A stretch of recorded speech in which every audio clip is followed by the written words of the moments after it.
I have a dream. My poor little children will one day live in a nation where they will not be judged by the color of their skin, but by the content of their character. I have a dream today.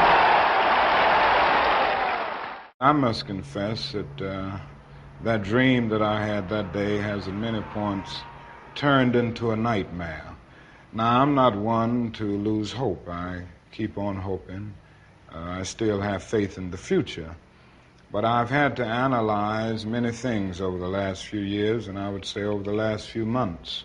I've gone through a lot of soul-searching and agonizing moments, and I've come to see that we have many more difficult days ahead, and some of the old optimism was a little superficial, and now it must be tempered with a solid realism. And I think the realistic fact is that we still have a long, long way to go, and that we are involved in a war on Asian soil, which, if not checked and stopped, can poison the very soul of our nation.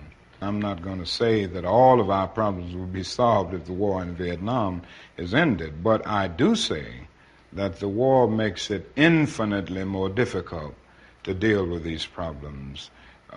When a nation becomes obsessed with the guns of war, it loses its social perspective, and programs of social uplift suffer. This is just a fact of history, so that we do face many more difficulties as a result of the war. It's much more difficult to really arouse a conscience during a time of war. There is something about a war like this that makes people insensitive. It dulls the conscience.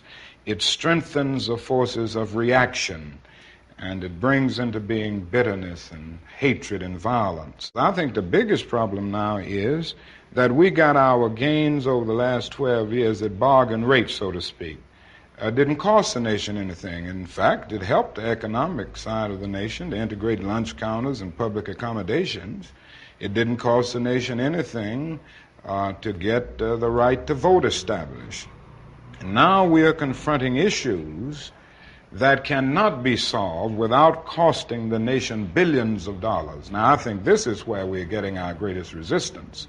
They may put it on many other things, but we can't get rid of slums and poverty without it costing the nation something. I feel that nonviolence is really the only way that we can follow, because violence is just so self-defeating.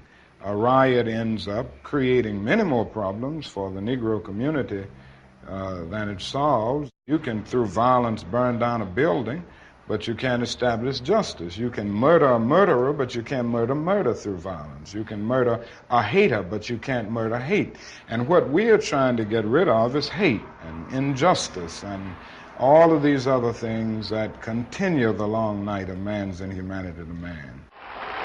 When we allow freedom reign, when we let it reign from every village and every hamlet, from every state and every city, we will be able to speed up that day when all of God's children, black men and white men, Jews and Gentiles, Protestants and Catholics, will be able to join hands and sing in the words of the old Negro spiritual, free at last, thank God Almighty, we are free at last.